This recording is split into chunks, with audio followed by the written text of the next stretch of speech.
혹시 이런 경험이 있으세요?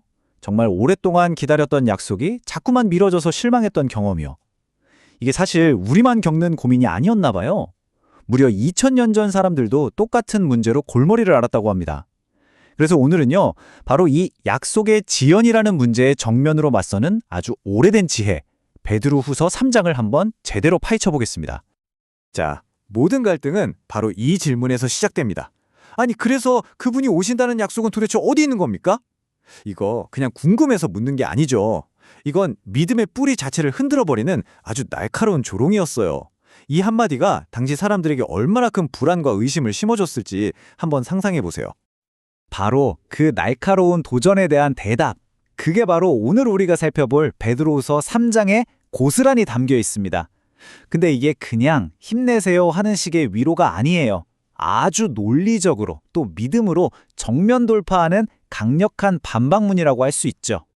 자, 그럼 먼저 이 편지가 어떤 상황에서 쓰였는지 그 배경부터 한번 들어가 보게요. 편지를 쓴 베드로는요, 당시 쏟아지는 의심과 조롱 때문에 믿음이 막 흔들리는 사람들을 보고 있었던 거예요. 그래서 그들의 그 처음 믿음, 그 순수한 마음을 다시 한번 꽉 붙잡아 주려고 펜을 들었던 거죠. 좋습니다. 그럼 이제 본격적으로 이 조롱하는 사람들의 주장을 한번 뜯어보죠. 도대체 이 사람들은 무슨 논리를 폈길래 그게 또 그렇게 설득력 있게 들렸을까요? 이 사람들의 논리가요, 의외로 되게 단순하면서도 강력해요. 한마디로 이거죠. 야, 주위 좀 둘러봐. 어제랑 오늘이 뭐가 달라? 해는 뜨고 쥐고, 계절은 계속 바뀌고, 세상은 처음 만들어졌을 때부터 지금까지 늘 똑같았잖아. 바로 이겁니다. 눈에 보이는 변하지 않는 세상. 이게 그 사람들 주장의 핵심 근거였어요. 네, 바로 이 문장.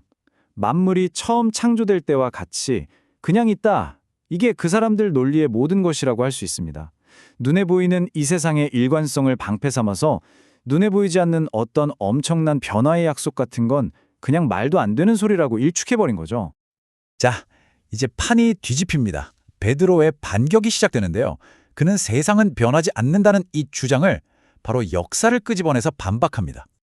베드로의 주장은 이겁니다. 당신들 주장은 아주 결정적인 역사적 증거를 외면하고 있다는 거예요. 모르는 게 아니라 일부러 잊으려고 한다는 거죠. 아주 날카로운 지적이죠.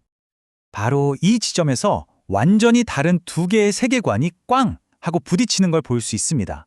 한쪽은 세상은 안정적이고 예측 가능해 라고 믿는 세계관. 다른 한쪽은 아니야, 역사는 신의 극적인 개입으로 만들어져 왔어 라고 믿는 세계관. 이 근본적인 생각의 차이, 여기서부터 모든 논쟁이 시작되는 겁니다. 베드로는 세상이 절대 가만히 있지 않았다는 증거로 아주 거대한 사건들을 끌고 옵니다. 첫째, 맨 처음에 세상은 물에서부터 만들어졌다는 거. 둘째, 그렇게 만들어진 세상이 물 때문에 한번 멸망했다는 거. 바로 대홍수죠. 자, 보세요. 과거에 물로 세상을 만들고 또 물로 심판한 적이 있다면 미래에 불로 심판한다는 약속도 충분히 논리적이지 않냐? 이런 연결고리를 딱 제시하는 겁니다. 자, 그럼 이제 진짜 핵심 질문으로 들어가 보죠. 그래, 좋다 이거야. 근데 왜 이렇게 오래 걸리냐는 거죠. 바로 이 지연의 문제. 여기에 대해 베드로는 아주 중요한 두 가지 개념을 이야기합니다. 주님에게는 하루가 1000년 같고 1000년이 하루 같다. 와, 정말 신비로운 말이죠. 우리가 생각하는 시간 개념을 그냥 완전히 뒤집어 버리는 거예요. 우리가 느끼기에는 정말 길고 긴 이 기다림의 시간이 어쩌면 신의 관점에서는 그냥 눈 한번 깜빡하는 순간일 수도 있다는 거죠. 정말 놀라운 관점의 전환 아닙니까? 그렇다면 이 지연의 진짜 이유는 뭘까요? 베드로는 그게 신이 능력이 없거나 약속을 잊어버려서가 아니라고 말합니다. 오히려 그 반대라는 거죠. 바로 그분의 깊은 자비, 오래 참으심 때문이라는 거예요. 이게 무슨 뜻이냐면 아직 돌아오지 못한 사람들, 단 한 사람이라도 더 회개할 기회를 주기 위해서 일부러 참고 기다려주는 시간이라는 겁니다. 이건 정말 엄청난 사랑의 표현이죠. 자, 이제부터는 심호흡 한번 하셔야 할 겁니다. 이 장의 가장 극적인 장면, 그야말로 클라이맥스로 들어갈 거거든요. 예언된 세상의 마지막 날, 모든 것이 해체되는 그 순간에 대한 묘사입니다. 주의 날이 도둑같이 올 것이다. 와, 이보다 더 갑작스럽고 충격적인 비유가 또 있을까요? 모두가 에이, 괜찮아 하고 안심하고 있는 바로 그 순간에 아무 예고도 없이 들이닥치는 도둑처럼 그날이 온다는 거예요. 정말 강력한 경고죠. 이 거대한 해체의 과정이 마치 영화의 한 장면처럼 세 단계로 그려지는데요. 먼저 하늘이 엄청난 소리를 내면서 사라져버립니다.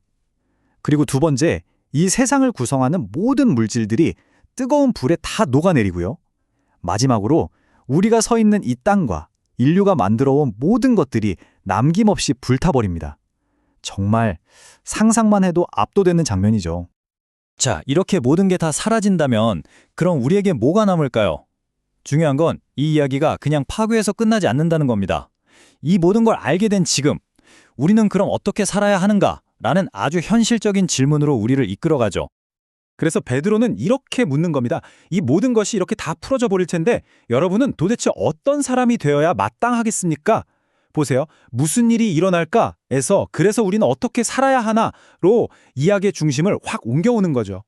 이 질문에 대한 답으로 베드로는 4가지 구체적인 삶의 방식을 제안합니다. 첫째는요, 평화롭게 지내기 위해 힘쓰라는 것. 둘째, 내적으로 흠도 없고 점도 없는 깨끗한 사람이 되라는 것.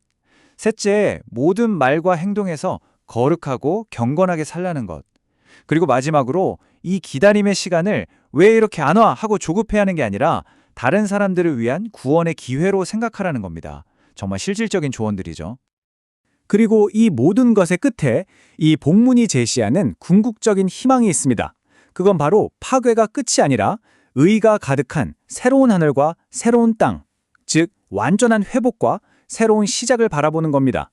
결국 이 장의 핵심 메시지는 세상을 태울 무서운 불에 대한 공포가 아닙니다. 그 불 너머에 있는 약속, 바로 회복에 대한 희망에 그 초점이 맞춰져 있는 거죠. 자, 2000년 전에 쓰인 이 편지가 오늘 우리에게 마지막 질문을 던집니다. 여러분은 지금 무엇을 기다리고 계신가요? 그리고 그 기다림이 여러분의 오늘 하루를 어떻게 만들어가고 있나요?